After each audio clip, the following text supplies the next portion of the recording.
Okay, good morning, everyone. Let's get started. Any issues with Lab 2? What issues aren't there with the board? Is you having trouble programming them? Yeah. It can't find the JPEG. Same. Yeah. It's there. Same error. It can't Okay. find the JPEG command. It just breaks. Okay. I'll take a look at that. How many have that issue? Okay. Yeah, we've seen that. We saw that we saw that happen last semester, but it was too intermittent to track down. So we'll figure it out. Any other issues besides that? I'll walk around and we'll take a look at that today. I was just planning, is everyone comfortable with the setup though of the platform and the software? Any issues? Okay. I do have a question. So your commands say to go create a software directory and then do it through the terminal. Can I go to the Eclipse part and then create the folder through the Eclipse section? That's a good question. When you create it through the command line, it creates a make file. And so when you want to build it, you type make. Got it. But Eclipse doesn't use a make file. Right. So my understanding is that if you create it through Eclipse, you have to always use Eclipse because it doesn't use a make file based build system. Okay. So you have to make a decision on which one you want to use. Well, that's good. How many of you prefer to use Eclipse versus the command line? You guys, anyone else you want to use? Mostly because they took away VS Code, so you have to go through Vim. Yeah. Okay. Okay. Yeah, you're welcome to use Eclipse if you want. I actually haven't used it for a while myself because I switched to the command line. But if you're more comfortable with it, that works for me. Yeah. Okay. So I just want to show a few things just to make sure everyone's on the same page. I'll go through this really quick. I just want to remind you of a few things. So in your project, your project in Quartus should have at least 3 files in it, right? There's a lights.sv, which you can download from Dropbox. There's a there's an SDC file, synopsis design constraints. There's a note on one of the slides on how to create that. That file is right here. It's actually a Tickle file that sets up the clock. It doesn't have the extension Tickle. It has the extension SDC, but the language inside of it is Tickle, tool command language. So you create a clock. You have to tell it what clock signal we're using, and then you have to tell it to derive PLL clocks. Everyone okay with that? Okay. And then you have to also add the neosystem.qsys. I don't think we used to have to do this back with the older version of the software. But if you don't add the qsys file, then Quartus won't know what the neosystem is when you instance it, right? Everyone okay with that? Okay. Okay, I was going to go through a demo because my software wasn't set up right last time, but I think, is everyone okay? Does anyone need a demo of how to set up the software? Okay, well, that's great. Okay.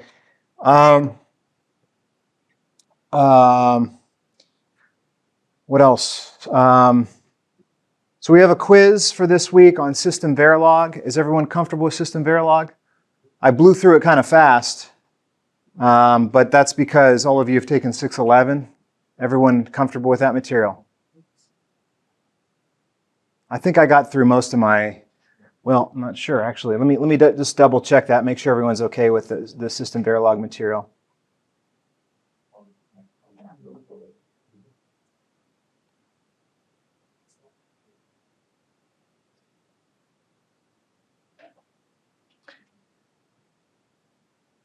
Okay, so in this lab, we're not going to be writing a lot of SystemVerilog. I just give you the top level lights.sv. In the next lab, we are though. So you guys remember behavioral and structural Verilog? So in the next lab, we're going to be creating a module that goes in the platform designer. And so there's a tool in part of Platform Designer allows you to generate a wrapper. So it'll give you a module file and a module line and an end module, and then you have to fill in the middle part, right? And so the problem there is that usually when you create a module for Platform Designer, you're having to design hardware that talks to the Avalon bus, because most of the modules speak Avalon, right, in the Platform Designer. Not all of them, but generally speaking, they communicate with Avalon or AXI, but AXI is even more complex than Avalon. Avalon's a simpler bus protocol. I'll talk more about Avalon in the next lecture. But my point is that because it's a bus protocol, you're going to have to be comfortable with your sequential logic design. So you guys remember how you construct the always statement.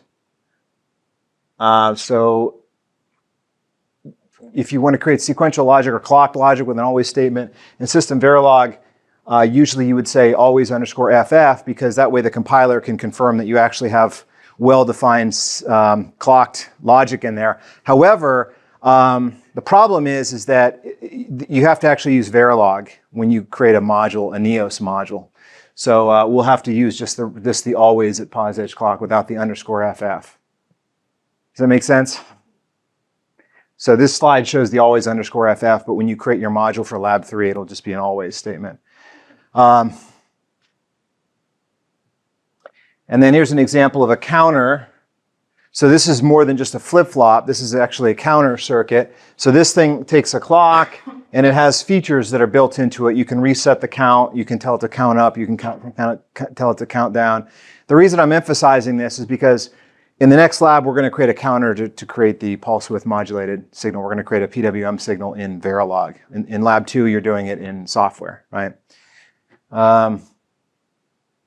And so I have some examples, the precedence, bit manipulation. Everyone okay with bit manipulation, the curly braces? Okay, good. This is great. Case statement, blocking versus non-blocking statements. This can get you in trouble. So remember that whenever you have a clocked always statement, use the less than equal sign whenever you assign something. That's the non-blocking assignment. And use the equal sign whenever you're designing combinational logic.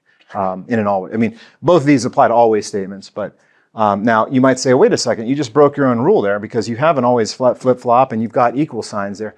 Yeah, this was basically, this is a bugged example, right? You shouldn't do it this way because if you do it this way, that line of code actually is redundant and gets optimized out.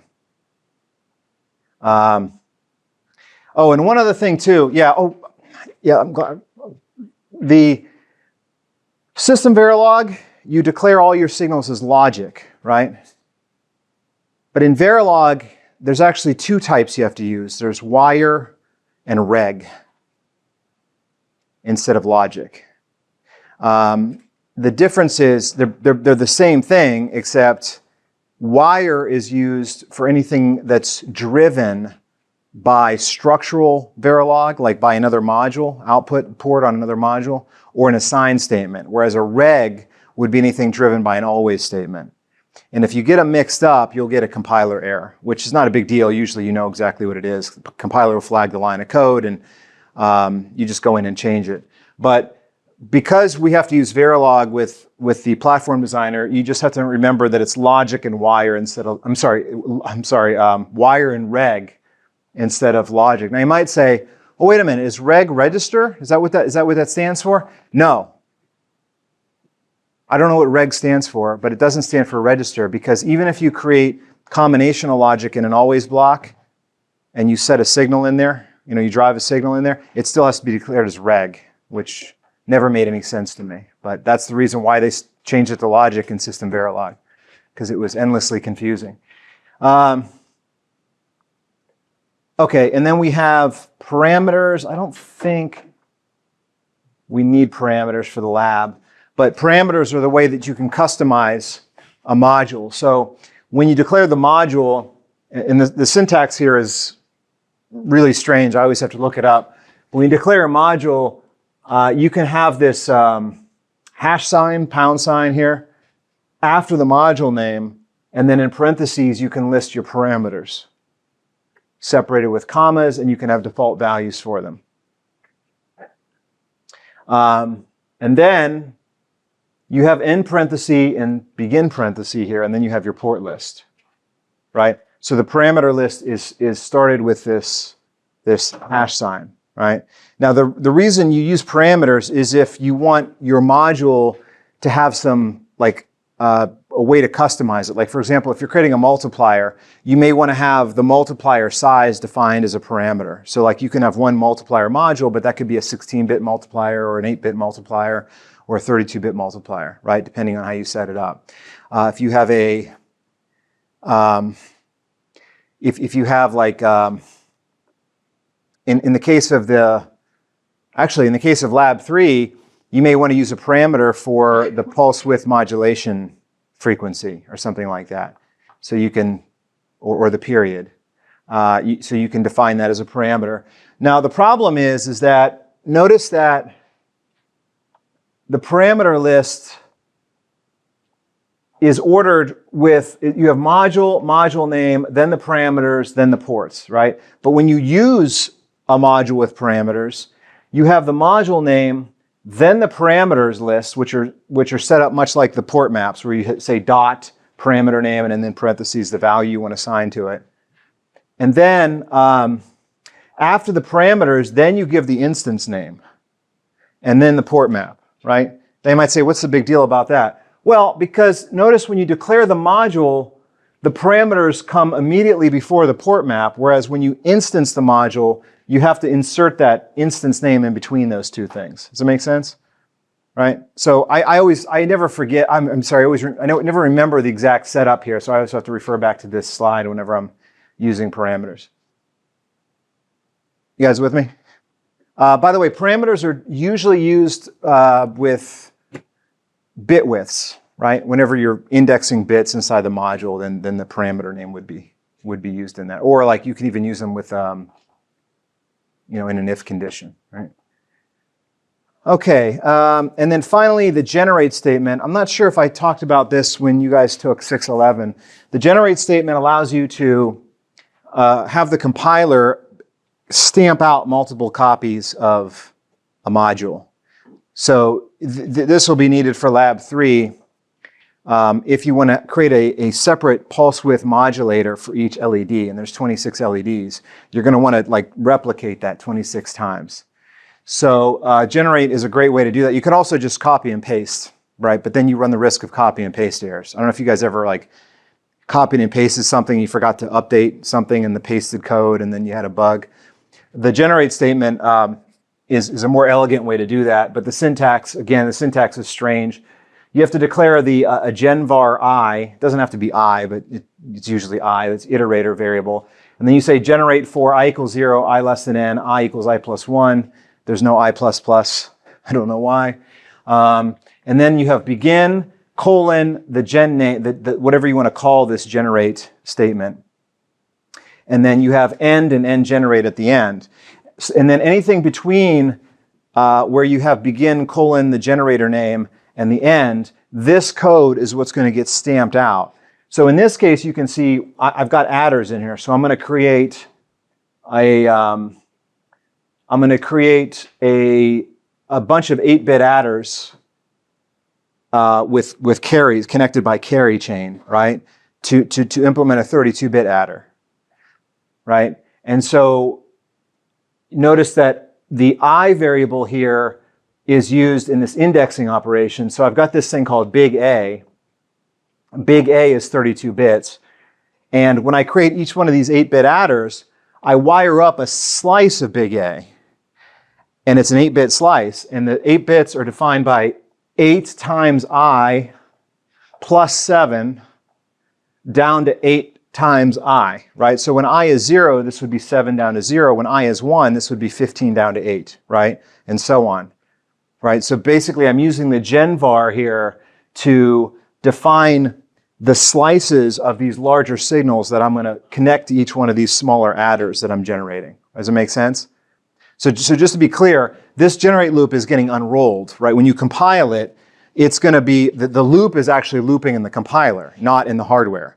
So the compiler is going to loop it and basically use it to copy and paste, essentially copy and paste 8 copies of whatever's in the generate loop, but it's going to substitute the I value for each copy appropriately. So, the I will be 0. It'll go from 0 to, in this case, it'll go to 4, because n is 4. You guys see that? So it'll be 0, 1, 2, 3. So it's going to create 4 of these adders, right? Now this is relevant for the next, I'm getting ahead of myself a little bit, but in the next lab, it's going to be relevant because you're going to have to have separate counters for each LED, you know, when you're doing the pulse width modulation. And so one way to do that is to create this giant giant signal, which is going to be all of the counter values for each LED concatenated together, and then you slice out those for the individual PWMs. Does that make sense? Now, some students last time I taught this course, they actually used a 2D array for the PWM counters there. Usually 2D arrays in Verilog mean RAM. And so I was kind of skeptical that would work, but it worked. It was okay, the compiler was okay with it. But so you could use a 2D array in here too if you don't want to try to do the math to figure out, to do, you know, in other words, what I'm saying is that by doing this calculation, 8 times I plus 7 down to 8 times I, this is essentially creating a 2D array, but it's superimposing it on a 1D array, right? So I've got a 1D array and I'm taking chunks out of it, right? As defined by I, 8-bit chunks. But in order to do that, I have to, you know, do this calculation. It's a little bit tricky, right? And of course, error prone, right? So I think you can also do this as a 2D array. Like this big A could be a 2D array, but I don't. I'm not as confident in that approach. Okay. Any questions about that? Okay. Okay. Is there anything else? Okay. So I have some material on how to do debugging on the FPGA with signal tap and sources and probes, but I think I'll hold off on that. I think everyone probably wants. You guys probably want to work on Lab 2, get some progress on that, and also work on this FPGA problem, the JTAG problem. So I'll go ahead. I'm going to hold off on this lecture, and I believe I've covered. If the quiz is due on Friday, and when you take the quiz, all the questions I should have covered all that material. But if you have any questions about that, or if I went through the SystemVerilog material a little too fast, because the quiz is on SystemVerilog. If I went through the SystemVerilog material too fast and you know you're unclear on something, let me know. Okay, but the quiz, once I get the quiz scores, I'll know how, you know, I'll be able to confirm that everyone's up to speed on that. And then eventually, I think next time I teach this course, I may not even cover Verilog because everyone's had 611, right? Is the Verilog review helpful, or are you guys still fresh in your mind from 611? It's helpful? Okay, maybe I'll keep doing a quick review of that then, and then. But just a quick review. Yes? Do you know when the midterm will be? No, I don't know off the top of my head. I try to schedule it before the withdrawal date, whenever that is, which is usually halfway through the semester. So it's, yeah, probably coming up in October sometime. So yeah, I'll get an announcement out about that. Yeah. The midterm, by the way, will be online, open book, open internet, and you'll have a week to take it. You just have a time limit. Once you start it, there's 75 minutes to finish it. And you can only try it. Unlike the quiz, there's only one attempt. And obviously the midterm will cover I/O protocols, programmed I/O, interrupts, SystemVerilog, RISC-V ISA, that stuff. Not RISC-V, I'm sorry. Scratch that, that's 611. SystemVerilog and the I/O stuff. Okay, great. I'll be around to answer any questions you have.